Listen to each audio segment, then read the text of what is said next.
Hey guys, Brian Drury of Overcoming Graduation here to share with you a faster, better way to start your morning off with a bang. To start off your day empowered, excited, ready to go, energized. Now, what does a miracle cocktail, snoozing, and good habits have to do with your morning and how you're kicking things off? So, the first thing is, let's talk about the snooze button and why you need to break the snooze button. Now, guys, this is coming from a guy who for the majority of his life was constantly snoozing the alarm. It was almost an art. I think I had it down to a science where I could snooze from any position. I could reach it. I would flip my leg up and hit the button over here. So I was pretty damn good at it. But as you can imagine, that didn't help me towards my dreams and goals. It didn't help me have empowered, exciting days. In fact, most of my days would start with a lot of regret, a lot of self-shame, a lot of, man, you said today was going to be the day, it was going to be different, and here we are doing the same thing again. So here is why you need to break the snooze button.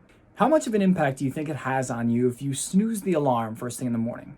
Because if you're like I was when I was younger, you would think oh, I just snooze it, it's no big deal, it's an extra 5 minutes, what difference does it really make? Now, in the book, The 5-Second Rule by Mel Robbins, she talks about sleep inertia. And what the book actually says is that this can have a negative impact on you for, wait for it, because this was mind-blowing to me the first time I heard it, up to 4 hours. And a Duke University professor by the name of Dan Ariely said that the most creative and productive hours of your day, in terms of your mental capacity, your energy, your available energy stores, is the first 2 to 3 hours of your day. So one snooze means that you can sacrifice the most productive, most creative hours of your day just from clicking that button once or tapping the phone once. And guys, I used to snooze 15, 20, 30 times a day. I mean, and I'm not even exaggerating. That's kind of the crazy part. So this isn't coming from someone who's judging you you need to do this and you need to get your shit together, because this was what I needed to do for me. And what I have found is when I started to, what I like to call break the snooze button, that when the alarm goes off, I know I'm getting up reliably. I'm getting up in a way that's clear and focused, that's not even an option. I'm removing the option of the snooze button from my day. And when I do that, it is amazing what I'm able to accomplish. It is amazing how my days go. My sleep actually gets better because I don't throw off my sleep by staying in bed an extra 3 hours and then wondering why I'm not tired when I get to bed at night. When it comes to snoozing, this is one of the first steps in having a better, more empowered morning, is to break the snooze button. Now, I know easier said than done, guys. I've been there, but I think partially the knowledge paired with some of the other things we're going to discuss in today's video is going to help you to get out of bed, stay out of bed, and start your day off on the right foot. Now let's go into recommendation number 2. Now, why would I be encouraging you to drink a cocktail first thing in the morning? You might think, Brian, you're crazy. Some people might be going, hey, Brian, hell yeah, let's get into it. So is it like a little bourbon base, or are we going to have a margarita to kick things off, a little tequila to get the day going? Actually, no. It is a cocktail in the sense it's a couple of things you mix together and drink, but this is the Miracle Morning Cocktail from the book Own the Day, Own Your Life by Aubrey Marcus. Now, I actually first was introduced to this by a health and fitness coach I worked with for several months, and then have read about it in several subsequent books and heard about it from multiple health professionals. And all it is this, because a lot of people will tell you first thing in the morning you should hydrate. You should just grab a big thing of water, 20 to 30 ounces, chug that, knock it back, get your body moving, get your metabolism going, and that's great. But how can you hydrate better to have better clarity, better focus, and more energy? Because what a lot of people don't realize is your sleep time is actually a very active time for your body. That's when your body goes to work on repairing, fighting infection, on taking care of you. So while you're lying there not consciously awake, your body is doing a lot of work. That's why there's times where you can wake up and feel like, man, I didn't sleep at all, because your body still had a lot more work to do when you didn't get that good, deep quality sleep. So how can we shake off the fuzziness without downing 3 cups of coffee? This cocktail is going to help with all of that, because one of the main things that your body is experiencing first thing when you wake up is dehydration. You're going, oh my God, I need to chug some water, but that water doesn't have everything you need. So here's what you're going to mix together. You're going to get 12 ounces of water, preferably a filtered water or a higher quality alkaline water. Then you want a quarter of a lemon, and you want 3 grams of a good quality Himalayan pink salt. Now, why that one? We'll explain in a second. So what this combination does, you mix it all together, stir it up, knock it back. This is so effective at improving your energy, waking you up, giving you more increased clarity without the crash that's associated with caffeine. It's phenomenal. In fact, when I showed this to my brother, he started doing it, and he said he gave up coffee for a while because he didn't even need it. He had such clarity and focus, and he didn't have the crash to worry about later. Now, why does this rehydrate us better?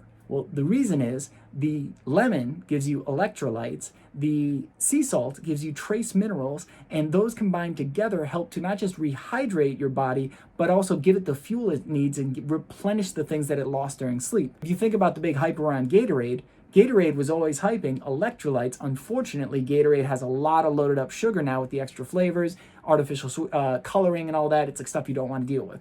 So this is a healthy way for you to get a massive boost of energy, replenish your body the way it needs, and this is a great hack to give you energy in the morning without the crash and the negative side effects that you would have with caffeine. Now, if you've been following the recent emails, we've talked a bit about routines, about habits, some of the basics, some of the fundamentals on how to change habits, but let's talk about two very specific things in today's video to help you with not just breaking the snooze button, but to get your miracle morning cocktail into your system, and you can also apply this to any other habits that you're trying to build in your life. First up is something called an implementation intention. And what this is you making a declaration, and I recommend writing it down and even sharing it with some people because that helps even more.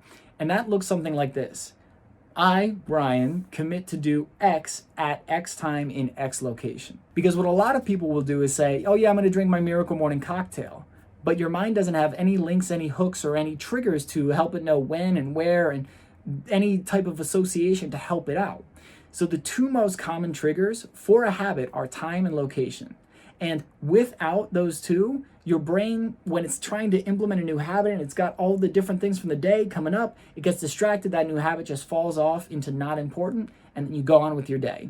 Then you wake up another day going, man, I wish I'd started that habit. So what you can do, for example, is say, I will go to the kitchen and at, let's say it's 7 a.m., prep and drink my miracle morning cocktail every morning. Now what this does for your mind, it gives you a time, it gives you a location, and now it has additional triggers. So if you see the clock, you see it's 6:58, you're like, oh, almost time for my cocktail, I need to get down to the kitchen. Or you go down to the kitchen and it goes, oh, okay, great. Now I'm in that spot. This is an association trigger, and that trigger helps you to remember to take on that thing. So that implementation intention helps give you clarity, and if you write this down and put it somewhere visible, if you've got one or two habits that you're working to implement, gives you a lot more focus and gives you guardrails to help you succeed first thing in the morning when you're all fuzzy and cloudy. Next step is a term or a tactic called habit stacking. So habit stacking is when you combine multiple habits together so that you have a higher probability of a new one taking place. Now, let's say, for example, you wanted to start flossing. And every morning you would go down to the bathroom, brush your teeth, wash your face, and then leave the bathroom.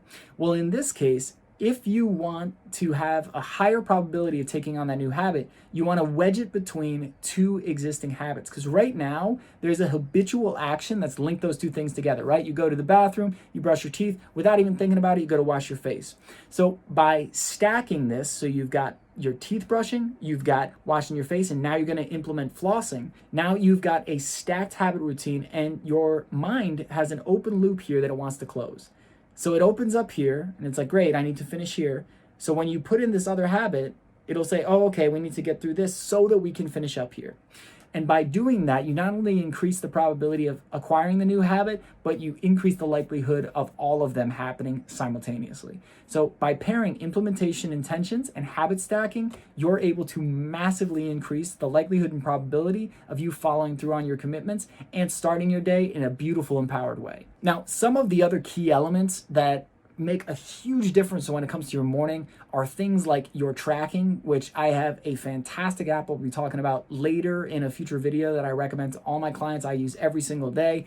Also developing your sleeping area, or as it's called in one book, Sleep Smart, or a sleep sanctuary. There's a lot that we just can't go into today, but you need to pay attention to the upcoming videos because they'll have more details on how you can find out all that depth and all those little secrets and tips and tricks so that you can take your energy, your sleep, your efficiency and effectiveness to the next level. Tomorrow, I'll be sharing a story of one of my clients who has applied these principles and achieved some amazing results. Because you can hear me talk all day. I can be here talking and sharing and you go, great, but show me someone who's done it. And tomorrow I'm gonna share Jess's journey. And this is a person who has done something incredible, something that she didn't think she would ever be able to do. In fact, she told me, Brian, I am not this thing. I will never be able to do this.